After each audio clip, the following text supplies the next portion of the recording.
Hello and welcome back to another Darts World podcast. I'm your host Archie Corbett, and today we're going to be bringing you a preview of the upcoming World Championships that get underway on Tuesday the 15th of December. I'm delighted to say that I'm joined by an all-star panel of guests who will be giving their insight into the upcoming tournament. So I'm joined by Paul Woodhouse, Chief News Writer for Darts World magazine. Firstly, Paul, how are you doing? I'm good, thanks, Archie. How are you? Yeah, not too bad, not too bad. And we're also joined by Glenn Woodhouse. Glenn, how are you? Yeah, good, mate. Thanks a lot, Archie. Yeah, very brilliant. Good. And lastly, we are joined by Polly James, radio DJ of Radio X and darts writer. Polly, how are you doing? I'm good, thank you, Archie. How are you, my love? Awesome, I'm doing brilliant. Okay, let's get straight into it then. As I said, the World Championships opening night is on the Tuesday, the 15th of December, so that's the upcoming Tuesday. Let's have a look at these opening rounds then, because we'll start with you, Paul, and then to Glenn, and then finally on to Polly. So which one of them jumps off the screen as a potential upset, and which are you looking forward to the most? Okay, of the three games, well, we've got four games, because Peter Wright will play the winner of the first match. So we got Steve West against Amit Giltwala of India, Beeson v Portela, and then you got Jeff Smith, Keen Barry. For me, Jeff Smith, Keen Barry looks very interesting. The winner plays Chris Dobie. Now, Jeff Smith is a dangerous player, Canadian, very experienced. Keen's a young lad from Ireland. Could be an upset, could go either way. I think the upset would be for Keen to win. I think Jeff probably is the favourite. My brother will correct me, but I think that'll be the best game there from the three first round matches, I believe. Glenn, what do you think of the first round matches? Yeah, I'm going to go a little bit out there on the first round matches. Forget the first day. I'm kind of interested in Adam Hunt versus Lee Sebastian. I think the female aspect, after what Fallon did last year, but bookies have Adam Hunt 2-5 favourite. Now, apart from what he did last week in the Grand Slam of Darts, where he luckily got through to the knockout stages, there's not a lot between them on this year on tour. I think 87 to 89 average, both players. For Adam Hunt to be 2-5 favourite against Ashton, and if there are crowds, if we are tier 2 and fans loud in, we heard one last year the fan factor. I think the crowd could get on Hunt's back a little bit, and I think Ashton is a value there. 2-1 for Lee Ashton to win first round. That's a bet for me. That's the one for me that stands out for the a value price, and very, very. It's not just like it's that's a value bet. The odds are wrong. That can happen. That's a big chance of happening. She's no muck, Lisa, whatsoever. No. Yeah, certainly. It's hasn't Lisa Ashton beaten Adam Hunt as well? That's got to be quite a major factor in it, because I think Lisa's beaten head as well. So far, I mean, I don't know how that stacks the hand last head to head. But, yeah. They play each other so many times. They have that many competitions and on the floor and all that. But, Lisa's this is a girl. I mean, this time last year, all the hype was over Fallon. I think Lisa achieved more last year than Fallon Sherrick did. I know that's a big shout because I know, but Fallon won 2 games of the Worlds, which is fantastic. Beat can't think of his name now. Ted Everts and Mensah, absolutely brilliant. But Lisa Ashton went to Q School and got a tour card. You look at the players who've been there and not got a tour card. Let's give Lisa some credit. And Lisa's won the World Championships. Fallon hasn't. So I think let's get Lisa a bit. I think Lisa is the best female dart player, and I don't think Adam Hunt is as good as the hype makes out at the moment in time. Sorry, Adam, if you're listening. So I'll go for Lisa as a value bet in the first round. It certainly looks good. Polly, looking at those first round ones, which ones are you looking at? I'm just looking at what Glenn said there a second ago. They played twice, Glenn. Lisa's beat him twice in the Summer Series and also in Wigan early in the year in Feb. So just going on from that. So I mean, the first round. Look at the first round schedule. There's some really big games there. I mean, there's some games that could potentially be big games second round. You got some. I mean, looking there at the second day. Ross Smith, Dave Evans. That's tasty. I mean, Ross has been playing really well. I'm looking down there at towards it now. This is one interesting one. Maybe Polly could take this up because it's a Welsh guy. Luke Woodhouse against Jamie Lewis. Now, Jamie famously got to the semi-finals a couple of years ago, and since then he's not done much. But the last few months, he's just started to just come on song again now, and I think maybe he could be not a big run to the semi-finals, but look, he's playing well again now, and he did get semi-finals in that tournament. So look, that's something maybe for the Welsh fans to look at. Maybe, I don't know, it'd be good value, I think. Paul, do you think? Yeah, no, I was going to say, I mean, he's been to a stage where a lot of some of these top players haven't been to before. You know, getting to the semi-finals at the Worlds, a lot of these top players haven't. And as you know, it's extremely difficult to get to that point at the Worlds, you know, under the pressure that they're under. But I just, going back to what Glenn was saying about Lisa Ashton, 100%. I really hope there's fans this year, even if there's a little bit, just to cheer her on. And we saw how good Fallon was with everyone behind her as well. And I mean, of course, girls have got the game to win it. Of course they can, you know, but I think mentally as well, with the fans behind them, and, you know, with that belief, I think, you know, that's their secret weapon, I think, this year, definitely with the women.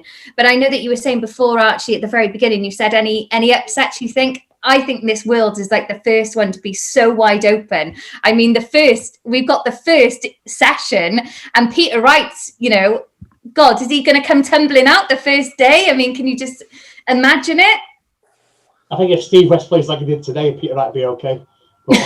Yeah. It's very unlikely, but hey, look, you know, this is the Worlds we're talking about. Anything can happen. As I say, it's totally wide open. It's never been this sort of like a bit of an open field, and there's something special about the Worlds, isn't there? You know, you just kind of feel that anything can happen. And I think this year as a whole, I mean, you know, 2020 being the year it has been, I keep saying like anything can happen, but I mean, it's been the year of the debutante, and it's been the year of like these amazing, you know, new players coming, or the underdogs coming through. Just who knows? I mean, we'll probably be shocked, but would we be surprised? I don't know. We've had. Go on, Glenn. Sorry. I said Peter Wright. He's proved in the past. I mean, yeah, he's a world champion, but he's had a nice little upset to Taylor Peninsula. You know, the other year that the Spanish lad beat him.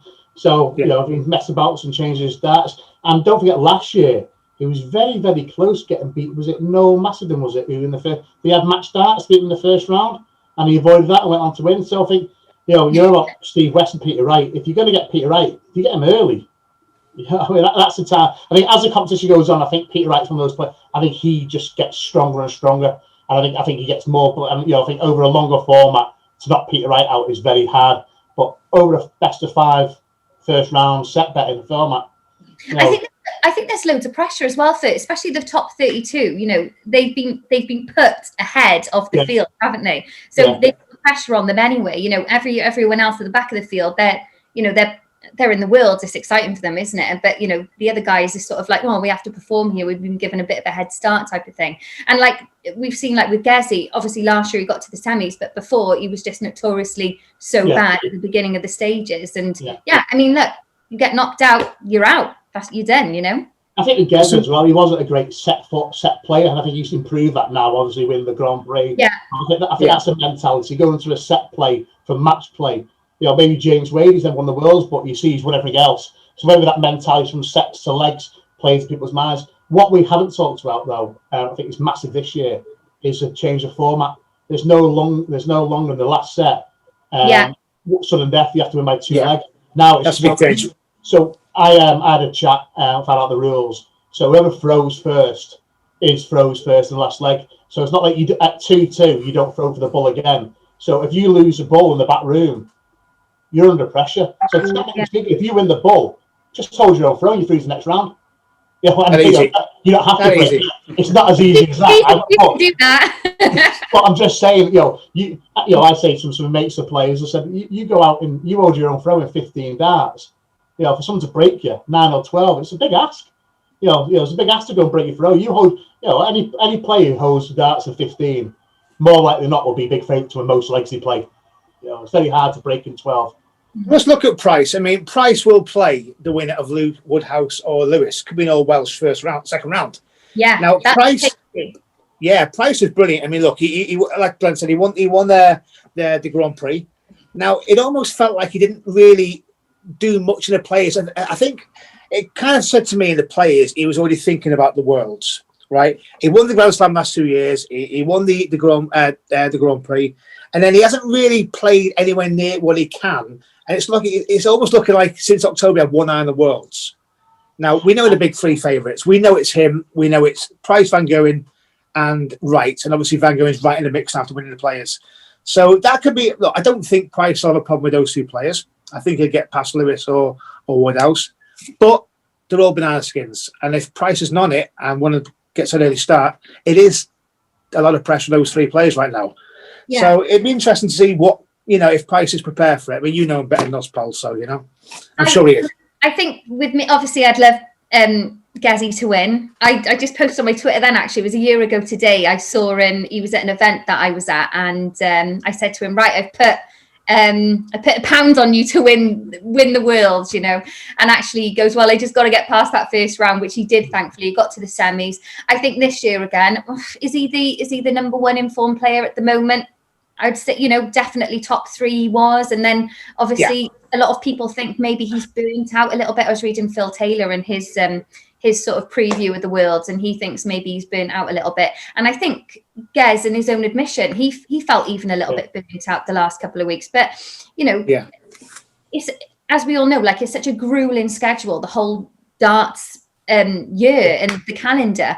But I think now he's had a couple of weeks to maybe recharge a little bit. But then, can that also be a bit of a dampener on him, having that time out? And let's remember as well that no one has experienced the Worlds as they're going to be this year. It's, whether, even if there is going to be fans there, it's going to be so different to what it's been like before.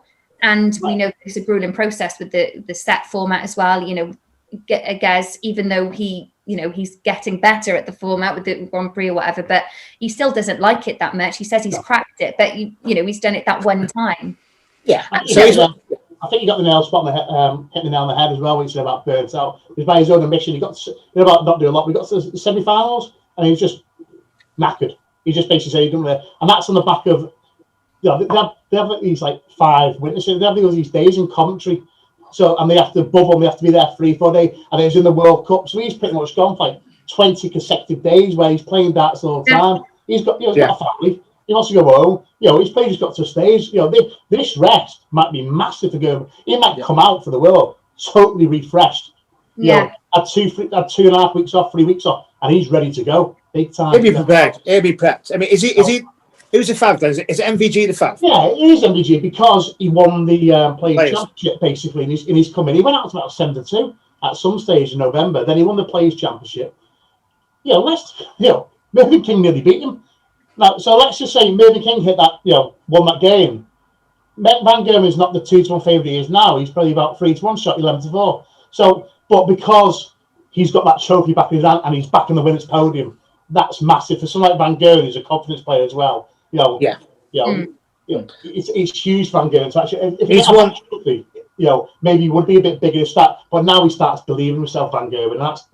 He's bookended the year. He's won the 2 Minehead tournaments this year, and he started the year back in the year. Favourite in any competition for me. I mean, apart from, I think, was it the Grand Prix went off 3rd favourite with us, with me, because of the draw factor, because he was in the ridiculous half of the draw. He had Mike Smith, he had Jose, he was in the really hard draw. But apart from that, if you put Van Gerwen in a normal seeded draw situation, he's favourite. And he has to be a favourite to be. If he needs to be right, he'll be favourite. If he plays Gerwen Price, he'll be slight favourite. No, I was going to say, me and my partner, obviously both big darts fans, never bet against Michael Van Gerwen. Oh, no. This year, if you want. This year. Even I don't know. He just for me, he's the epitome of a champion, and I think that's obvious. Obviously, I think when you put MVG and Gezi against each other, I think 9 times out of 10, maybe obviously Van Gerwen's going to win it.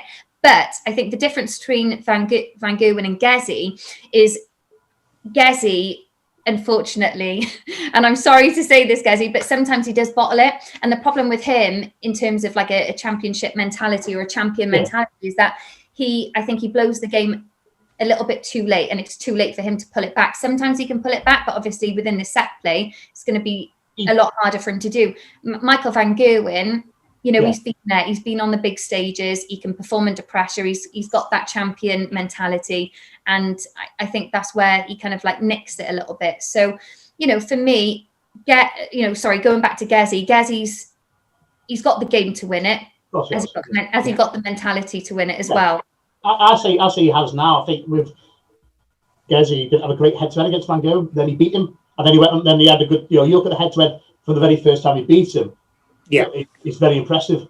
Like Whitlock, I don't think he's beat Van Gerwen in his life, is he? And then also he beats him and can't stop beating him. So it can happen, that kind of mental block, can't it? Where you have that, you have that one person you don't like playing them, and also you get over the line and you get a little bit of confidence.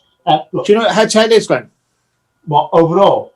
Yeah, you'd be quite interested. They've played 25 times. Yeah, I mean Van Gerwen won the first 17, 18, I think, to get right, because it was stupid like that. And then since then, I think Gez has probably got the edge, maybe. It's not been a lot. Well, the first time he beat him, Price, was the Grand Slam of Darts in 19 on the way to winning it. So he's beaten 3 times. They've had 1 draw, Premier League, I think, and 21 victories, MVG. But like you said, if you take away those last 17, it's been even Steven since. Yeah. Since he beat him, it's been a lot. It had been close games. But then that wasn't the Gezi Price that we know now, Gezi Price. You know, like you want to go back and check Van Gerwen, like in BDO, it's not the Van Gerwen since pre-12, but it's still like quite emphatic. I think it's a coin toss between them. Well, in the semi-final, Gezi Price went off favourite against. Gezi Price was slight favourite against Price originally, and then Van Gerwen played that well in the quarters. Van Gerwen went off what 4-7, 8-13. But originally, if that game was played in the morning before they played the quarter-final, Gez would have been maybe, picked. There wouldn't have been a lot in it. Yeah. Because Van Gerwen then come out through like 105, 106 average, and then he's back. He didn't beat him until that year, 19, where he did break his duck, and he won his first major. So, but that wasn't obviously, I think he started coming good like 18, didn't he, Price? That's when he started really becoming one of the top players in the world. He was top 10, top 16, but that's when he really, look, it's toss a coin when they play. When Wright, Van Gerwen and Price play, it is literally toss a coin because they're all, on the day, there's not a lot between them. It depends. Yeah. But there's players out there who can realistically win it outside them 3. Who are we looking at? Wade Smith? I can give you 20 names, I think, this year. I think he's that open. Is it the most open? I really do. I think it's wide open. I do. I just think this year of shocks.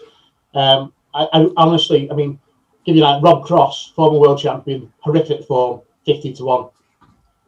Is he a better value bet as a previous winner than someone like a Mike Smith who's never won a major? I don't know. I'm not. I'm just saying. I just generally think there's that many people. This time last year, I bet most of your dart fans believe what Jose De Sousa was. Or you're not. We would, but you kind of your TV dart fans, they don't know who he is and turn up and you had Ratajski, all these players on the floor. But Cross could play Van Dijvenbode. Yeah, in round 2. In round 2, he's going to be set to play Van Dijvenbode. Do you think Rob Cross can go out in round 2? Because I think there's a genuinely realistic chance with Van Dijvenbode's form and Cross's form. Just going back to those early rounds there, because we've jumped ahead here a bit. Just going back to that. Rob Cross won it 2 years ago. He could be out. How do you all rate his chances? But how do you rate Van Dijvenbode's chances against him? Van Dijvenbode is my tip at 80-1 for the dark horse. And I think the best value of the whole tournament is 12-1 Dirk Van Dover to win his quarter. Because I think if you look at his quarter, I've got it just up here. Rob Cross, don't know enough about, he's been bang out of form for a while. Glenn Durant, he could be anything at the moment. Ever since COVID, he's not come back anywhere near the Glenn Durant that we know. Although playing in front of no fans might suit him, like the BDO. Can I say that? And then Adrian Lewis has been terrible or out of form. Although he's coming to form the last few months. Yeah. Again, he needs a big performance. And then also Mike Smith. Hector is one that I think after today as well. I think Hector's be thereabout. Mike Smith, great player, great talent. Has he got that mental block? I don't know with CV. He's never won anything. He's not won that big PDC title. I do believe when he does, he'll win loads. But is this what he's going to win? And then Gary Anderson, great player, but knee injury. What's wrong with Gary? There's too many. Devin Peterson, is his action strong enough to go? I don't know. Has he got a good enough action to go all the way through? I know he had a good one last year, but I just think there's quite a lot of question marks over. I think if you look at the names in Dirk's quarter, it looks strong. But if you actually look at the kind of behind the name and look at the form, there's a lot of question marks over a lot of those players. And Dirk, there's no question marks over him anymore. He's just flying, isn't he? Grand Prix, and then he did well on the players and averaged 100 odd against Van Gerwen, and stuff like that. he's I think Dirk is he's a strong contender at a big price, at a dark horse. I don't think people not the word, respect him as much as if Dirk, the way that Dirk's played the last 4 months, if his name was Rob Cross, it'd be a quarter of that price. Yeah. You know what I mean? I think people still think he's not there. And Yeah, I think he could go. He'd be my dark horse, my tip. Yeah, because you talk about those sort of dark horses there, and I mean, you say that Josie de Souza as well, James Wade, Michael Smith, Vandenberg's got to fancy himself. I mean, personally, odds wise, and correct me on this if I'm wrong, Glenn, but isn't James Wade 33-1 outside shot, I believe? He's 33. I mean, a lot of that's down to his quarter that he's in as well. I mean, I'm biased. I like James Wade and stuff like that, but I love Stephen Bunting, and he plays. So Bunting plays Wade his second round, hopefully. So. But yeah, he's got. I mean, I'm looking here. Just look at the draw. I think Wade. Third round, you mean? Yeah. He's in quarter. But the form Wade's in. I mean, with two finals, finalists in the European Championship and finalists of the Grand Slam. If he gets out that quarter, I mean, I fancy his chances a bit of an outsider. Polly, who do you like as an outsider? Yeah, one name which hasn't been mentioned yet. Sorry, I was going to say James Wade, definitely, and I think he does naughty James Wade things on the hockey, which kind of blows everyone's mind. You think, well, again, another man you sort of a bit like, oh, I don't really want to bet against him because he's just, I find him a little bit unpredictable. And you think, yeah, I think he could possibly win or whatever, But Nathan Aspinall for me, I've got to say, he's, I think he's had a bit of what Gezi Price has had. I think maybe he's, he was on a lovely, nice hill going upwards in a great direction, and then maybe having a bit of a burnout. The schedule's got to him a little bit, but in terms of like the Premier League, he got to the Final Four there. But I think Nathan Aspinall, and he's a lovely character. He's very kind. He's very sweet. But he's got that. He's fiercely ambitious, and I think he stands so solid when he's on the hockey. And also, he performs brilliantly under pressure. I think he's got the heart of a lion, and just his composure. I think if it came down to it, again, someone who could be dangerous for obviously the top three. I think. Yeah, and I think if you look at Aspinall's part of the draw. I mean, Chris Dobie, I mean, he's had a little bit of revival today, but he's been bang out of form, Dobie. And Daryl Gurney's been proper struggling the last few months as well. So you look at Aspinall's draw there, Scott Waits, Matt Campbell, Vincent van der Voort, Roman Camp, Boris Krakmar, Daryl Gurney, Willie O'Connor, Neil Zondervan, Chris Dobie, Jeff Smith, Keane Barry. It's nice. No offense to the other players, but you take that, don't you, compared to what the other players have got. And that's on the same argument. You could give Keane Barry a tweak, a slight sweep as well. Going to Wadey, he's going to be on his game first round because Callum Ricks is in some form.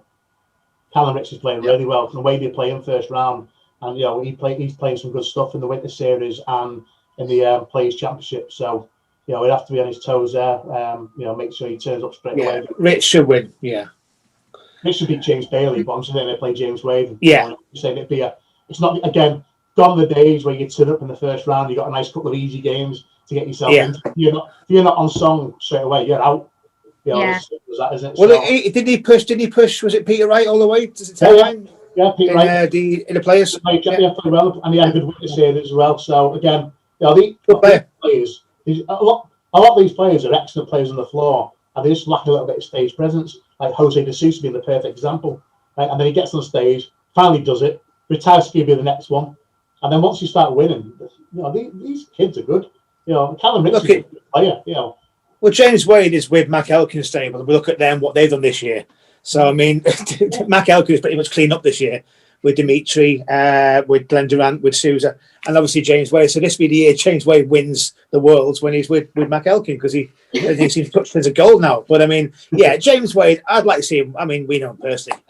On his day, he can win it. Of course he can. Of course he can. As you said, actually, 33-1, and we're talking about 33. So he can win it. Very decent. That's how far we're going down. Yeah. That's how when I said like 20 people can win it. Because we're going down to a 33-1 shot. I said, and we can't. Aspinall, Wade, we're not ruling any out. We can't do that. I mean, I'm saying Gurney's in terrible form and Dobie, but they can still win it. All it takes is go on stage, have that one good game they've got, and get loads of confidence, and then they're flying high. You know, Dimitri van der Berg is a prime example of that, and the match play and stuff like that. You know, all these people, bit of confidence, they can all average over 100, all do it regularly on the day. So I think it is great because we can be sat here on the final day and instead normally think, oh, it's going to be Van Gogh versus Peter Wright, or it's going to be Guy Anderson. No, we could be sat there watching a Nathan Aspinall versus, I don't know, whoever's in the top half of the draw, kind of, or something. So I don't. And Luke Humphries, so it could be that, but we talk about James Wade and we talk about Rob Cross. Easily, they could all, as you said before, like how likely is it that Rob Cross goes out in round 2? Yeah. Very likely it could go out. But I think the difference, with Rob Cross, obviously he's won the Worlds, and then you've got Adrian Lewis, Worlds, and you've got James Wade, and then you've got Nathan Aspinall. They've gone to the semi-finals. It's such a huge stage, obviously, the Worlds. A lot of these players haven't, but they've gone up there, and I think that gives them the positive mental attitude to as soon as they've gone past the early rounds, they kind of feel like, right, I can make a beeline for it. It's sort of a special club, but it's like, I've been there and I can do this, and hopefully I think that's the mentality that Gezi will sort of take with him now throughout this. I have been at that point and I can get there again. Maybe some of the other players that haven't really got that far, it's obviously still a bit of a track for them, and I think maybe that's that can wear heavy on their shoulders as well going into this. But there is some, it's just weird, isn't it? The Worlds, I think it's a different gravy than it is than any other championship or any other tournament. It's I think that you get a special little lift in your head and a boost if you've gone that far before. I mean, has Nathan Aspinall, has he done 3 Worlds and he's got two this is third one, and he's semi-final in the last 2. Last 2. But the other thing with that, does that little bit of pressure on Aspinall, because also now he's defending, whereas the last 2 he hasn't been defending money. So you go into this tournament now with no fans behind him, also thinking, hang on, I'm defending a semi-final now from 2 years ago. Yeah. Does that add a bit more of a pressure onto his performance, or is he above that now? Is he kind of he's aware of it?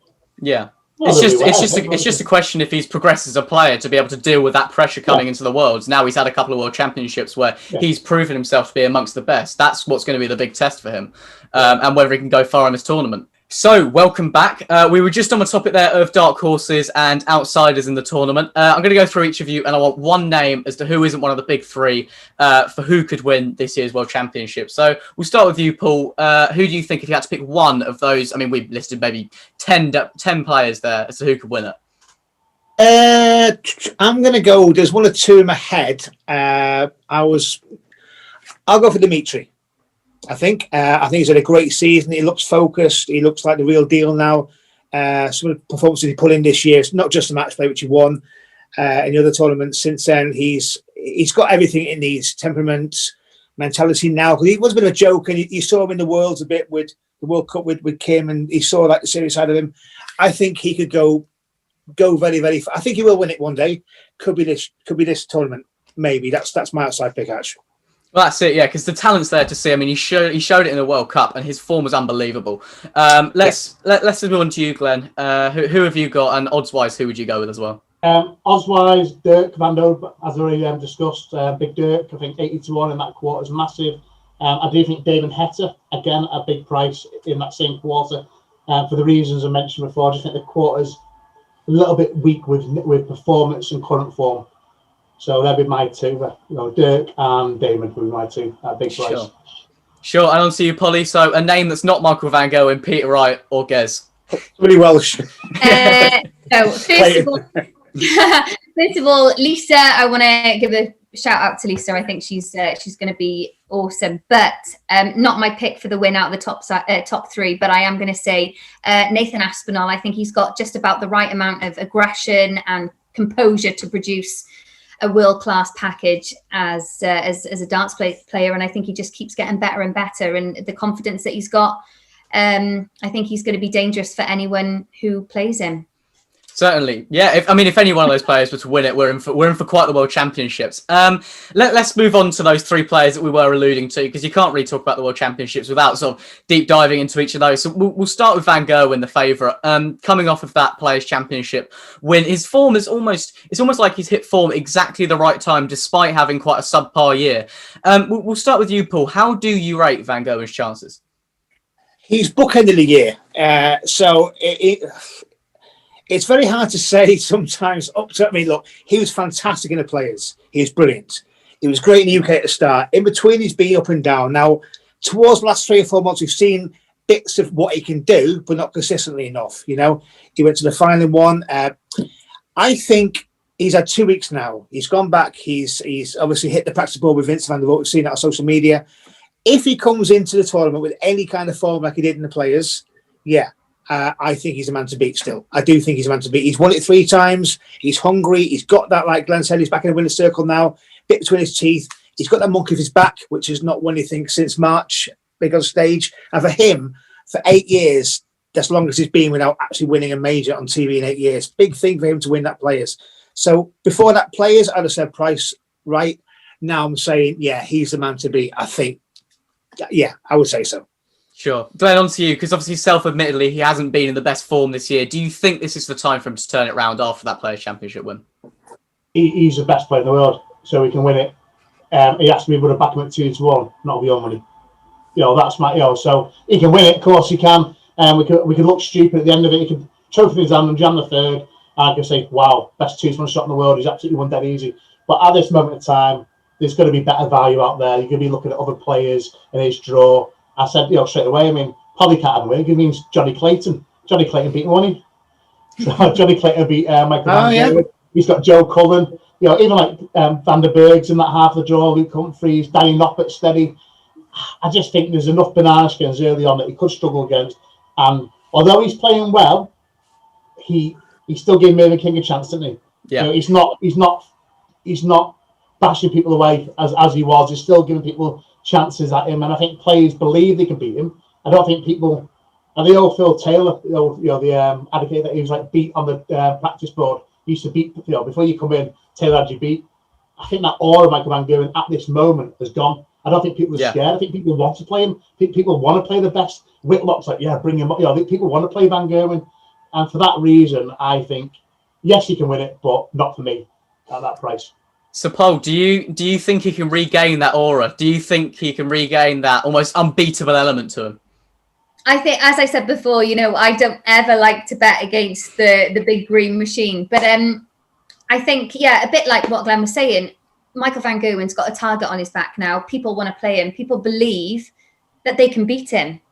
And I think that there could be an upset this year. As I said, I don't like to bet against him, but he had a great Players and Players Championship, and maybe his form's just about right for the world. But it's been a choppy year for Van Gerwen. There's been so many other elements. Obviously that the whole this year as a whole, 2020 with the coronavirus and him and his personal life. He's had a new baby. He's a family man now. He's been on the road a lot. Have his priorities changed a little bit? Has he lost his focus a little bit? I don't know. I think, as I say, I don't want to bet against him, but it's going to be a tough brawl up there for real. It certainly will do. We'll stick with you here, Polly, because we'll go on to Gerwen Price now. 8 PDC titles this year, which is incredible for him. The most of any player. Can this impervious form continue into the Worlds, and can he go one better and win it? I just really hope that he's well rested, or has been well rested. And I think out of the top 3, I would be willing to put my money on Gez. Not because obviously he's a friend and because he's Welsh, or maybe that is a little bit.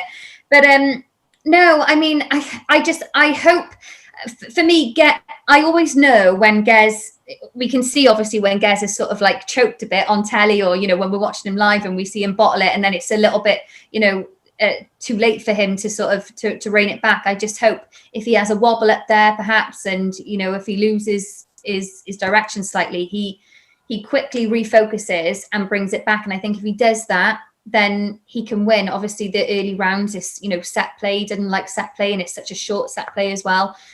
He's got to be game on. He doesn't have the fans behind him. I don't know whether that's good or bad for him. He's had his up and downs without the fans, with the fans, The other thing I wanted to say with Gaz is that I think he's got an amazing future within darts, and I'm not too bothered if he doesn't win this year, because I think he's got an absolutely fantastic career ahead of him in terms of picking up world titles left, right and centre. So, what is he, 33? He's got another, 30 years? I don't know. But I think, his time will come, and it will come again and again. If it's not this year, that's fine. We'll do it. We'll do it next year. It certainly is coming. And Glenn, so Polly, they're talking about she'd have her money on Goghen there. What sort of value for money would Polly be getting there, and how do you like his chances? I agree. Probably think out of the top three, I think he's the one. I think he's got an all right draw. As well as can be expected. I mean, Luke Woodhouse, Jamie Lewis, Brendan Dolan. No offense to them, but you fancy it. De Sousa is a tricky one. After that, as he gets a bit further on, but De Sousa, although he's now found his TV form, so again, go back to set betting, set betting instead of leg betting for De Sousa. Geza got to semi-finals last year. He knows what it's about. He's refreshed. He's a winner. He's around about a 5-1 shot, 5 to 11 to 2 kind of price. I'd much rather be putting my money on Goghen Price than Michael van Gerwen. Yeah, I like it. And what Polly said as well, if he doesn't win it this year, I can't see Goghen Price go about win the world title in the next 3 years. So whether it's not this year, but I think he's that good. I think he will be first or second favourite for the next 2-3 years at least anyway. Yeah, it's definitely coming. Paul, do you think it's coming this year? I mean, look, he's definitely got a chance. Like Paul and Glenn said, he is a world champion. He will be a world champion. Probably in the next, like Glenn said, 3 years. But yeah, he will pick up multiple titles, world titles. When he won the Grand Prix, he was my favourite to win this easily. Because at the time, obviously snake bites, at the time Van Gerwen wasn't firing. I think it's funny to see that the Price was probably the one on TV that was the most kind of like spoken about the fans not being there. I think it bothered him the most. Obviously, I think MVG, I'm not sure about his form, the fans, but Price made it quite clear that having the fans not there isn't great for him. But yet, then he won like the obviously the World Cup was abroad, but he won the Grand Slam. So he won a major without the fans. But I do think it bothers him. With a full crowd, you get a better Goghen Price. But is he good enough to win this year with maybe 2,000 on? Absolutely. He's the only person who can beat him is himself. But if he's focused and he's prepared, he'll be tough to beat, really tough to beat. It'll take someone good to beat him, and probably the winner might beat him. I don't know, but yeah, he'll win it next few years, definitely, maybe this year. If Gazzy gets into the final, it's going to be the most heart-wrenching moment ever, because I don't know whether I'm a little bit too invested in him emotionally, because obviously I'm Welsh, and obviously he's my favorite player, but because maybe he's a little bit inconsistent when it comes to performing under pressure, and that's going to be the problem or the issue if he gets to the final, even though I will be willing him on with all my heart. He's so strong-minded. He's got such a strong mind, though. He is strong-minded, but sometimes that can work against you, when you can really, build up something huge in your mind. And again, with the format of the play and the pressure, and again with the fans, I don't know. It's It'll be interesting to see, that's for sure. Let's go on to talk about the holder, Peter Wright. I personally can't work him out. From such a dominant display in the European Championship to having a pretty torrid time against Mervyn King in the semis of the Players' Championship. I mean, what do you think we can expect from Peter, other than a whole array of different sets of darts, Paul? Yeah, lots of different darts. It's weird if you talk about the fact that the big three, and all right, yeah, they are the big three, Van Gerwen, Price and Wright. It's weird to say that he's almost done away and flown under the radar of those two. Even though he's a world champion, he's number 2 in the world, he's a current champion, he's almost gone under the spotlight of those two because they're such big characters. Look, Peter Wright is a reigning world champion. Can he win it again? Absolutely. I mean, I'm not sure how long this keep tinkering the darts can go on, because but he's that good. I saw him once about 8-9 years ago. I said, look, you keep changing data. I said, yeah, it's got me to like the number 4 or 5 in the world. So what he's doing is right. I like Peter a lot personally. He's a lovely guy. I've got a lot of time for him. If my heart said I'm not sure he will win it this year, I think he did a great job to win it last year. I just think it's going to come from elsewhere. It could be priced with Van Goghen, or could one of the lads we mentioned, even Michael Smith, which would be a fairy tale. But yeah, it's weird he's kind of like on the radar with the other two boys, which is strange to say for such an esteemed player and a world champion, the current world champion. But yeah, he could win it. Yeah, of course. Yeah. It is really strange to say that. There was a very honest interview with him on BBC Sport today about his struggles that he had in lockdown. I don't know if any of you have seen it. What do you think his mindset's going to be like coming into this tournament, Glenn? Do you think he's going to have self-confidence that he can win it, or do you think there's certain things playing on his mind perhaps? I think Peter Wright's probably the most confident man, maybe or behind Van Goghen on the circuit. We question him changing his darts, or the commentators do. He's won the World Championship changing darts. He's got from where he was for nobody to, as Paul said, top player in the world, changed it. He's won trophies and tournaments, so let him crack on. That's what he wants to do. If he's that good, changing darts, wait until he finds that set that suit him, and then it'll be even more scary. He can win it, of course he can. He can get beat by Steve West first round as well, second round as well. If he messes about, the Mervyn King game, don't read into it too much. I just think, as I said before, went to series, on the back of all that, knackered. I just think there's too much darts at the time. I think players need a rest. It'd be well up for Peter Wright. As I said, but saying that again, I said, Steve West. If he could get beat in the first round himself, but if it was to be Steve West versus Peter Wright, then Peter Wright's got a big game on. But if he turns up and he plays well, they beat him. And Peter Wright, as I said beforehand, the further and the longer the competition goes on, the stronger and better he gets. So don't worry about him changing his darts. Just let him do what he wants to do, because he's won the world championship doing it. Yeah, it is Steve West, Peter Wright. It will be. It's 1 to 10. Still got to throw the darts, Bill. Still got to throw the darts. Yeah, true. Guys, I quite like Peter Wright's chances, only because, and we're talking about this as the showpiece event, there will be 1,000 fans in the Ali Pali for every session, and I think that could suit Peter Wright down to the ground more than anyone, being the showman that he is. Polly, how do you think that's going to affect his game? Because that's got to be a massive bonus for him.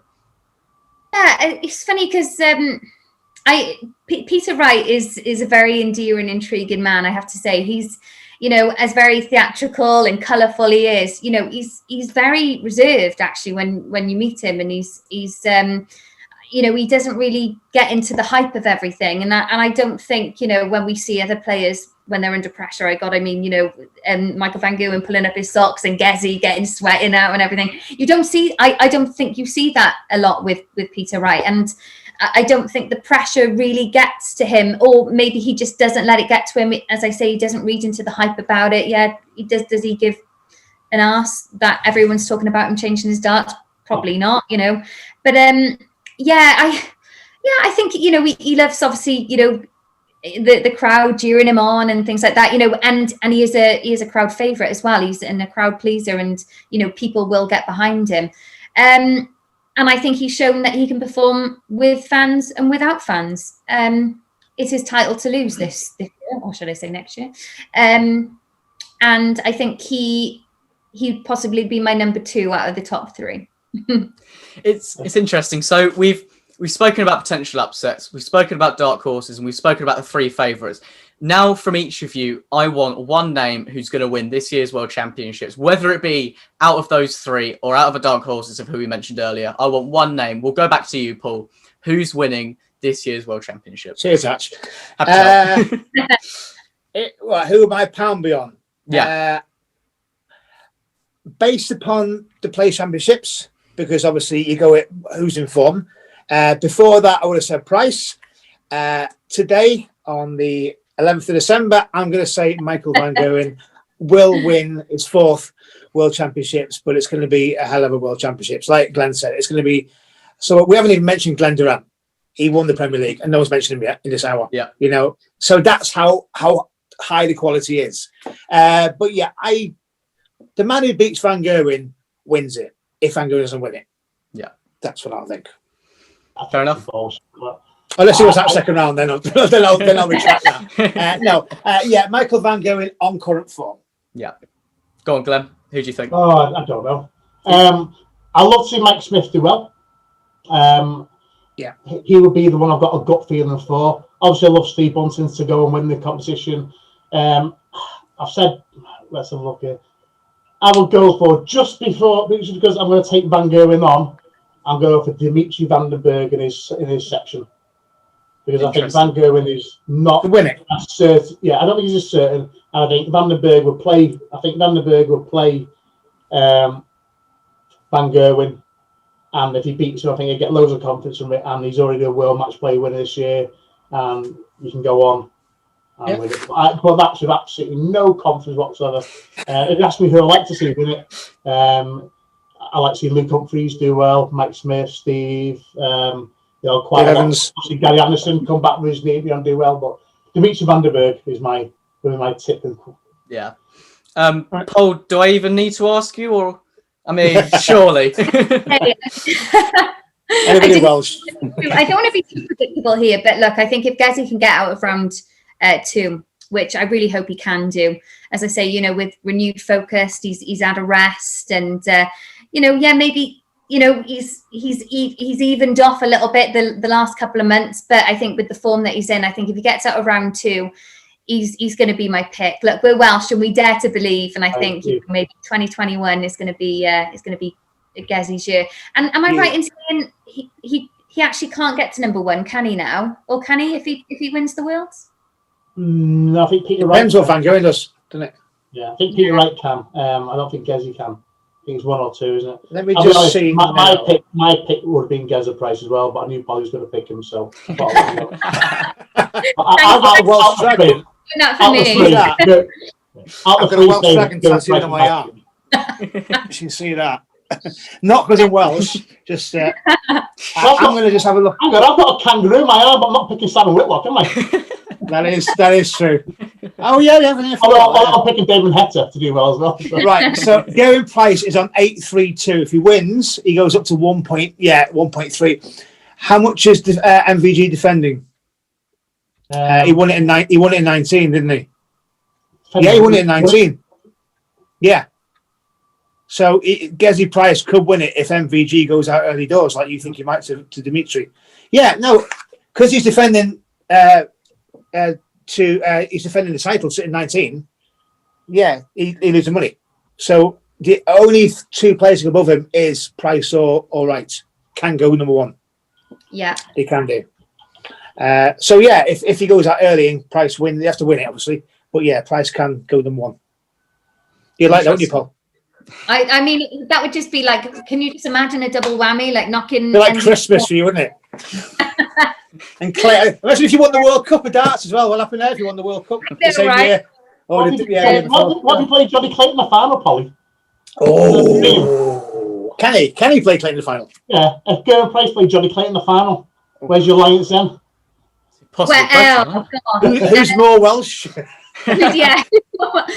That would be a great match. I loved them at the World Cup. I thought they were great, and I thought Gezi showed true leadership, and they were fantastic in the World Cup. They were brilliant in the World Cup. Yeah, he was a great captain, and I think I would just sit back with my curry and a cider and just enjoy the show. Well, they can meet. Yeah, you're right. So they can meet in the final. So can Nick Kenny? You could get there.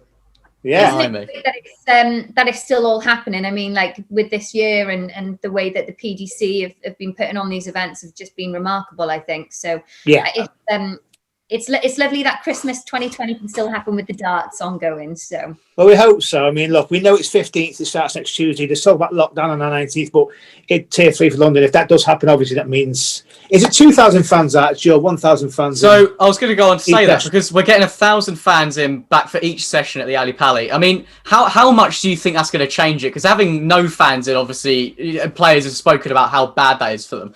But 1,000 fans, it's nowhere near the normal amount, but it will certainly be something. I mean, how do we all think that's going to affect them? Well, you're going to Anfield next Wednesday, Glenn, aren't you, for the first time? And it's 2,000 fans in a stadium where it's 60,000. Yeah. Not for the first time. Not for the first time. No, for the first time since. No, not for the first time, obviously. No, well, I mean, it's going to be, you're going to know what it's like to have a stadium. Now, Ali Pali's what, 4,000 normally? 4,000 seats? Yeah, so it's half full. Oh, no, it's not. Sorry, it's 1,000. Quarter full, yeah. Yeah, I'm good at maths now. Go. I think if you know that you're lucky enough to get a ticket and you're in that 1,000, maybe you make more noise, maybe make more. So maybe 1,000 people who know that they're lucky to be there can make more noise. What 5,000 people who normally just sat there not cheering anyway. Well, that's the thing. You got the match on Wednesday, right? It's 55,000 people. Some people don't even cheer anyway. So you get. It depends on how you are on the day and generate that atmosphere, and it also depends what's in front of you. If you get a couple of 9 darters or you get a big close match, it's going to get the atmosphere. If you get a couple of slower players and standards not great, then it is hard to lift, isn't it? Mm. Well, we be to away games where it is 2,000 or 3,000 fans, and the noise they make is a lot more than the whole home fans. But I think, look, there's players that benefit from fans being there, players that don't. Mervyn King and things like that just wouldn't care. But like Price, I think Van Goghen, I think they're the two really that have like really want the fans back. They're the main players. Peter Wright cares to a degree. He'd be okay the way. I think the rule change makes more of it than the fans coming in. I think the fact that there's going to be no sudden death makes more of a difference than there being fans there. I think that's huge. I really do. And obviously the reason for that, I don't know these. I assume it's just because you don't want games to overrun because they've got a shorter window to get the tables clean, sanitised before the next session come in. Mm. So I think obviously if you have games like go on, a couple of slow players go all the way, and then it's more exciting. We love a last leg design. I think I like a last leg design. I like to see, if I have to be honest, I like to see a bull off at 2 each again and have that little bit more on the stage and have one leg instead of just being the person all the way through. Yeah. But as you said, it adds pressure to adds pressure to the thrower, adds pressure to the favourite. There's more at stake now, isn't there? I think you got to fire off all cylinders straight away. And I think in terms of the fans being there, I think every player has got to use this to their advantage now. Obviously, it's not going to be the same as usual. It's such a huge, grand occasion being at the Worlds anyway, and sometimes, and I think just the excitement of being there could throw someone off their play. Essentially a lot of players play a lot better when, they're behind closed doors, so to speak, or to coin a phrase. But I think they should use it to their advantage this year. Keep focused. And I think that's essentially why we've seen so many, unknown players come in and win these titles this year and the 2020 the debutante, because all these amazing players. But when I'm in my kitchen on my own, I always throw 9 darters. It's like they put me on a stage at the World.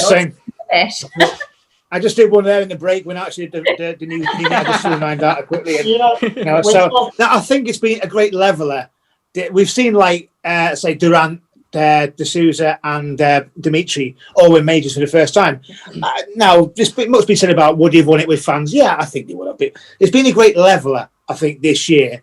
The fact there's been no fans being behind closed doors. I think Dimitri benefits from having no fans. I think the way he plays back.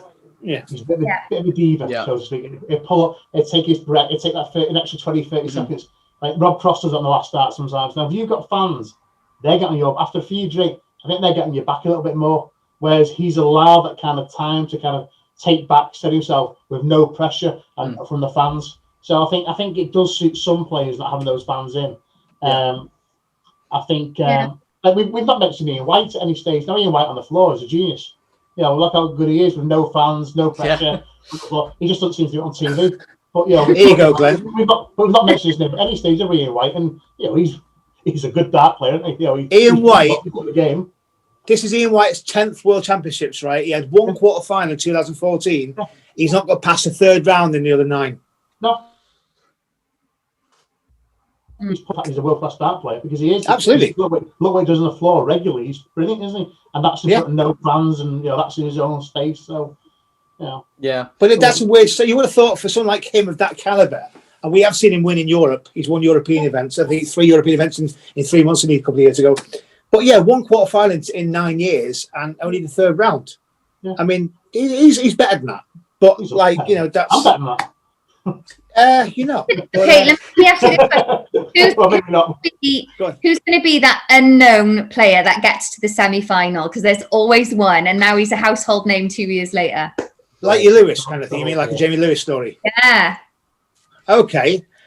Well, look, I mean, you've got the Dutch boys. I mean, there's one Watamina. I mean, Noppert. I mean, they're capable of getting to the quarter semi-finals on the run. Joe Cullen, even Johnny. You know, Johnny Clayton. There's so many there that can get to. You look at, like Glenn said, you're looking at the quarters where you'd avoid. Sorry, the quarters of the groups where you avoid the big names. But look, I mean, there's one. Yeah, Gabriel Clemens. He doesn't do much in the Worlds, but again, he's got a nice little quarter. I don't know. What do you think, Glenn? Devon? No, I think I like Ryan Searle. I like Ryan Searle. I really do like Ryan Searle as a player. I'd love to see him do well. But as you said, probably had like a Ryan Joyce a couple of years ago. Even Aspinall, when he had his run and wasn't as well known as what he is now, stuff like that. I mean, Devon Peterson had that quarter-final run, which preceded his tour card last year. And if not, and now you look at Devon Peterson now, if it wasn't for last year's quarter-final, was it quarter-final or last 16? He wouldn't be having he probably wouldn't have a tour card, would he? You know, so as you said, there's always that one person like a Jamie Lewis that comes out of it and does well. Callum Ritz, you know, someone like a young lad like that as a game. Jason Lowe, great player on the floor. Not a lot of TV experience. Ratajski? Yeah, Ratajski's brilliant. I like Ratajski. I don't think he's going to do it one day, isn't he? But it won't be a shock for him to get to semi-final. I think he's that good. You know, I think he's that good. But not on the TV, though, is he? He hasn't done it on TV. He's had 2 quarterfinals on TV. That's it. He hasn't done it on TV yet. His second round won't be easy though. His second round won't be easy though, because he'll be playing the winner of Ryan Joyce and Karol Sedlacek, both of whom are not terrible players. No. I'm glad you pronounced that. Yeah. He said that play well with the qualifiers. Joyce is Evil Charlie, isn't it? Yeah, that's one of Matt Ward's boys, isn't he? Yeah, but Ryan Joyce. That's you know what? That's a very, very good first round game. Joyce against Evil. That for argument's sake. But there's some great. I mean, there's some really, really interesting first round games, even without looking beyond that. I think. Oh God, I've been looking at that one. William O'Connor, Nels Zonneveld. That's a good. That's a kind of first round draw where both of them go, oh, that could have been easier. You know, they're 2 good players. You know, so they play Gurney, who's out of form. So they're probably thinking, right, okay, I've got a third round there out of them 3. Well, them's going to be the third round. That's why I think Dobie could be the one. He finds that after today, a little bit of confidence got beat in there. Yeah, he's in that group. But Dobie's been terrible recently, and I think also now a little bit of confidence going into the Worlds. And then Daryl Gurney's, out of it, and all of a sudden Dobie, we know he's got the game. He could, I put Dobie down being in the Premier League next year. At the start of the year, he was a candidate, wasn't he? He's one that we all spoke about. Contender, wasn't he? He had that one Premier League in Newcastle, and obviously they never went ahead and all that kind of stuff. And I think he got whitewashed, didn't he? Or I think he really struggled. Against was it Newcastle in the end? No, I think he played it in Milton Keynes, and I think he got whitewashed or something like that. But but he struggled, and he's just kind of not hit. But I love to see someone. He's such a nice lad, Chris Dobie. I like to see someone like him do well, and I think he can. I think he's got the draw there that kind of gives us an opportunity to. Got Jeff Smith I mean, look, he's got Jeff Smith or Keane Barry. And then they'll play the winner of. But then if Gurney. he does come through that, Daryl Gurney, and he's he can come on to a little bit of form, can he? Nice little section from there, isn't it? It was Dobie who beat Fallon, wasn't it? Yes. Yeah, and then he went and got beat by, and then he played Durant next game, didn't he? Lost Durant. Yeah. He's got a stage. He's used to any kind of pressure, but you don't get much more pressure than playing Fallon. I reckon playing Fallon last year on that stage was more pressure than playing Van Gerwen. I think the crowd were just total. I interviewed Chris for the magazine, didn't I, a couple of months ago, and we talked about that game. And he said, look, he was confident going into it, but he knew he was going to play Glenn in the next game if he won. Yeah. And they were chatting before about it in the back, So he wasn't nervous going into that game, but he knew it wasn't like the pressure of playing a girl because he knew how good Fallon was. But he was thinking ahead, I'm going to play Glenn Durant if I win this game. That is what he thought going into the Fallon game, and he obviously did. Do you think Fallon will? Look, we haven't mentioned this yet, but there's how many players are there? There's 128 ago. 96. 96, yeah. How many of them are going to fail this test? Yeah. I mean, we looked at two of the match players. Obviously, Gary Anderson's self-isolating, isn't he? Yeah. Bunton and Lewis, didn't they, Paul? Missed out, didn't they, Polly? Yeah, and I think didn't they say maybe like 10%, like statistically, will be out. Yeah. Maybe. We got lads. I mean, you got the lads traveling over the Chinese guys, and there's guys that are traveling from overseas in Asia and Australia. I know the Australian boys are mainly based here now, like Damon is, and obviously Simon is. But you got a lot of guys traveling from say Japan there and China, and they might have different laws in the country come next week where they can't travel. Yeah. Look, I can't see that field being that field come the 15th. Yeah. And I do think there'll be players that are forced to drop out by the government issuing. What are the rules? It's not on the 15th. I'm saying at what stage does it become where you get a replacement in, or you just get a bye? There's like say for example, say you're playing. Say Steve, he's playing the 23rd of December, so he's traveling down on the 21st, and he has a test on the 21st, and he's going to wait 24 hours for results on the 22nd. So all of a sudden, then he comes back positive. Do you then turn around and say, how can you get another player to come in and say, all right, you're in, and you're automatically taking his place in the second round, and you're playing one of these people? So I can say Robert Thornton, who might be next in line, come in and take a seeded player's place. No, it's got to be first round. That's what I'm saying. So I think for the top 32 seeds, I think if any of them pull out, I think the other people just get a bye. I think that's They must can't replace them. Whether you can replace someone from the first round 2 days beforehand, but you won't know till But the thing is, you won't know till 24 hours beforehand. So how long have they got them to come in and have a test and wait 24 hours? So then, is it a case you have to change the schedule around, or would you have standbys, Glenn? Would you have players on standby? You'd have to, wouldn't you? You'd have to. You have to have a standby and be ready and be tested, because you can't just come in straight away. Some of them are already in London, and maybe some of them are already self-isolating, or maybe a bit like what they do, within the boxing, is that they have their sort of like little darts bubble. Yeah. Because obviously all the staff, all the commentators, everyone behind the scenes, they're going to have to sort of bubble up as well, aren't they? But it's such a good point, because you never know. God, I mean, like, I hope not, but maybe, like Pete, any of the big three, they could go in that morning, have the test, and they're positive, showing no signs, and then they're out. Well, look, let's play for a lot of money. Let's hope that's not the case. Let's hope we don't lose any players from a tournament. That's the main thing here. Look, this has been brilliant, sitting down, chatting to all of you. Let's wrap it up there, because I'm conscious of how long we've got on here. It's been brilliant. So Paul, Glenn, Polly, it's been a pleasure. Thank you so much for coming on the show, and I'm sure we'll be seeing you soon. Thanks, Archie. Thanks, guys. Bye. Bye. Bye.